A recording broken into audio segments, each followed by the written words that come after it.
Praise the Lord, जय मसीह की। दोस्तों, आज जिस व्यक्ति के बारे में बात करने वाला हूं उसका नाम है पास्टर देशराज।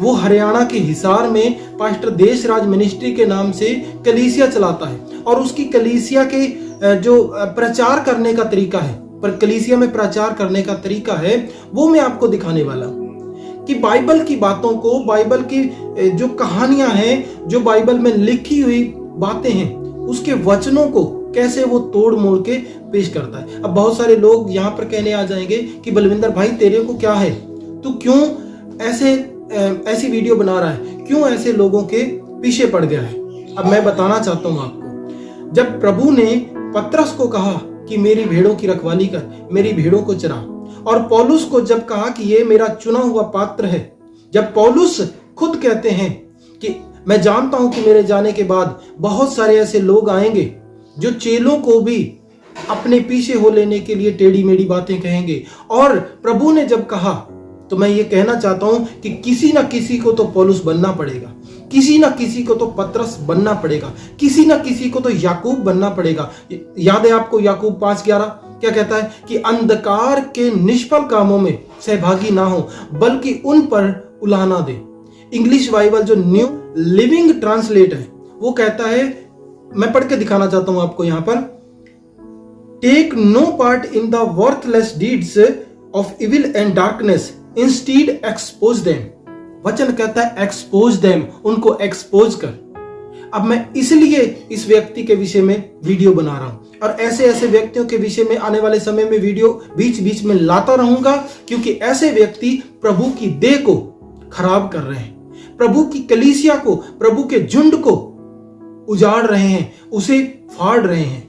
अब इसकी वीडियो में दिखाना चाहता हूं, इसकी वीडियो क्लिप देखकर खुद पता चल जाएगा आपको कि ये प्रचार कहां से कैसे तोड़ मोड़ के कर रहा है। पहले इस छोटी सी क्लिप को मैं बीच बीच में क्लिप दिखाऊंगा, उसको आप देखना और पूरी वीडियो को देखना, आपको सब समझ लग जाएगी कि ये कौन सा वाला बाबा है, ये प्रचार प्रभु की तरफ से कर रहा है या अपने पेट के लिए कर रहा है, सब आपको पता चल जाएगा। याद रखें, शैतान परमेश्वर के ब्लड से डरता है। हालेलुया। किससे डरता है? परमेश्वर के लहू से। लहू के अंदर क्या जान है, याद रखें। तो आपने देखा ये व्यक्ति क्या कह रहा है कि शैतान जो है वो परमेश्वर के लहू से डरता है, यानी लहू से डरता, क्योंकि लहू में जो है वो प्राण होता है और प्रभु ने अपना प्राण दिया, लहू दिया, इसलिए वो जो शैतान है उसके लहू से डरता है। इस व्यक्ति को कोई बताए, शैतान तो प्रभु के सिंहासन के सामने भी खड़ा होता है। अय्यूब की पुस्तक पता है कि शैतान जो है वो प्रभु के, जो परमेश्वर के बेटों के साथ वहां पर उपस्थित होता है और दोष लगाता है। फिर आगे और देखें, यहां नहीं ये रुका, ये और देखें इसकी वीडियो आगे ये क्या कहता है। और परमेश्वर ने मूसा से कहा कि जाओ मेरे लोग मिस्र में, और मिस्र में शैतान उनके चुगल में खड़ा है, उनको मारने पर, जो घात करने पर बैठा है। यहां पर यह व्यक्ति कह रहा है मूसा को परमेश्वर ने कहा मिस्र में जा, मेरे लोगों को लेकर आ, क्योंकि उनके जीवन में शैतान खड़ा है। अरे भाई, कोई इसे समझाए। अगर कोई मेरा वीडियो देख रहा है इसकी कलीसिया की तरफ से, तो ये वीडियो इस तक पहुंचाए। कहां लिखा है? निर्गमन की पूरी पुस्तक का अध्ययन करें अच्छी तरह से। जब प्रभु ने मूसा को चुना परमेश्वर ने, तो उसे ये कहा था कि मिस्र देश में जा, मैंने अपने लोगों का चिल्लाना सुना है, उनकी चिल्लाहट सुनी है, उनको वहां से निकाल के लिया।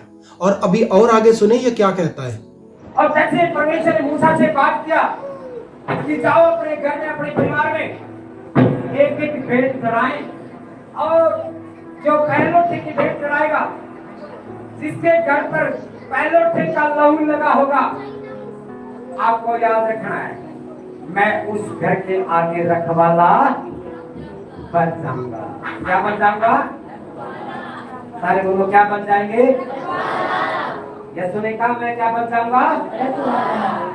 ये कह रहा है कि बलिदान चाहिए, पहलोठे का बलिदान। भाई, पहलोठे के बलिदान के बारे में कुछ नहीं बताया परमेश्वर ने। परमेश्वर ने कहा था कि तुम 1 वर्ष का नर बच्चा लेना, चाहे वो बकरियों में से हो, चाहे वो भेड़ों में से हो, और परिवार के पीछे एक मेमना लेना और उसे बलिदान करना, और उसको अंतड़ियों और उसको जो लहू है और उसकी खलड़ी के समेत जलाना, और उसे फिर खाना, ये फसह का तुम्हारा वो दिन होगा। और वो सब कुछ बता दिया था परमेश्वर ने कि कैसे खाना है, कमर बांध कर, जूतियां पहनकर और हाथ में लाठी लेकर बिल्कुल तैयार होकर खाना है, क्योंकि ये तुम्हारे प्रस्थान का दिन होगा। और आगे देखो ये क्या कहता है, ये कहता है कि जिसके घर में वो लहू लगा होगा, यीशु का लहू लगा होगा, यीशु उनका रखवाला बन जाएगा। भाई तेरे में मैं पूछना चाहता हूं कि भाई कौन सी बाइबल पढ़ते हो तुम, और ऐसे ऐसे लोगों के फॉलोवर्स जो हैं वो कौन सी बाइबल पढ़ते हैं, इनके पीछे किस तरह से जा सकते हो भाई यार आप तुम यार, कैसे जा सकते हो इनके पीछे जाकर अपनी जीवन को बर्बाद कैसे कर सकते हो।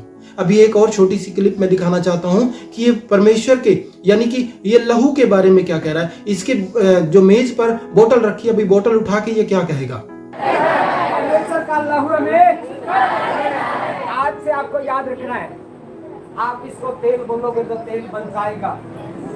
और यदि खुदा का लहू बोलकर आप लगाएंगे जहां भी, आज से आपकी जिंदगी में बड़े बड़े चमत्कार होंगे। ये है इसका प्रचार असली। ये है वो जो तेल को बोलता है कि लहू समझना है, और लहू लगाकर तुम घर से निकलना, तुम बाहर जाना, अपने बिजनेस पर, अपने कहीं भी है, सब पर लहू लगाओ तो परमेश्वर तुम्हें बरकत देगा। मतलब याकूब का जो 5वां अध्याय 14 और 15 आयत वो तो बेकार है, वो तो उनका तो कोई मतलब ही नहीं रहता। अरे देशराज भाई अपने आप को सुधारो, मैं कहता हूं। और मैं ऐसी बात क्यों कह रहा हूं, क्योंकि बहुत सारे लोग अभी कमेंट करने वाले हैं कि तुम्हें दोष ही दिखता है, कुछ गलत, मतलब किसी के विषय में तुम लोग जो उसकी बुराइयां ढूंढते हो। भाई मैं उनकी बुराइयां नहीं ढूंढ रहा हूं, याकूब की पत्री उसका 5वां अध्याय उसकी 19 और 20 आयत कहती है, यदि तुम में से कोई सत्य के मार्ग से फिरकर भटक जाए और कोई उसे वापस लौटा लाए, तो वह उस व्यक्ति को कहता कि तो वह यह जान ले कि जो एक भटके हुए को, एक पापी को वापस लाता है, तो वो एक आत्मा को नाश होने से बचाता है। यहां पर प्राण शब्द आया है कि उसके एक प्राण को वो मृत्यु से, नाश होने से बचाएगा। मैं वही काम कर रहा हूं, आने वाले समय में भी ऐसा काम करता रहूंगा, ऐसी वीडियो लेके आता रहूंगा, बीच बीच में प्रचार वीडियो, और साथ में ऐसे लोगों को एक्सपोज करना भी मैं शुरू कर दिया हूं अब। और मैं अब रुकने वाला नहीं, क्योंकि परमेश्वर ने कहा है मेरी भेड़ों की रखवाली कर, परमेश्वर ने कहा है मेरे मेमनों की रखवाली कर, परमेश्वर ने कहा है मेरी भेड़ों को चरा। तो उसकी भेड़ें कौन है? हम सब लोग उसकी भेड़ें हैं। परमेश्वर के लोग परमेश्वर की भेड़ें हैं। इसलिए जितने भी परमेश्वर को जानने वाले, यीशु मसीह को जानने वाले, पवित्र आत्मा की अगुवाई में चलने वाले, वो समझ जाएंगे कि ये वीडियो किस पर्पज के लिए बनाया गया है। तो आशा करता हूं मेरे इस वीडियो के द्वारा आप लोगों को बहुत सारी नॉलेज मिली होगी, और बहुत सारे लोग जो हैं इस वीडियो के माध्यम से ऐसे लोगों को छोड़ देंगे और कोई अच्छा अगुवा ढूंढेंगे जो उनके आसपास में हो, जो खरी शिक्षा देने वाला हो। आज के लिए इतना ही, मिलते हैं नेक्स्ट वीडियो में, तब तक के लिए जय मसीह।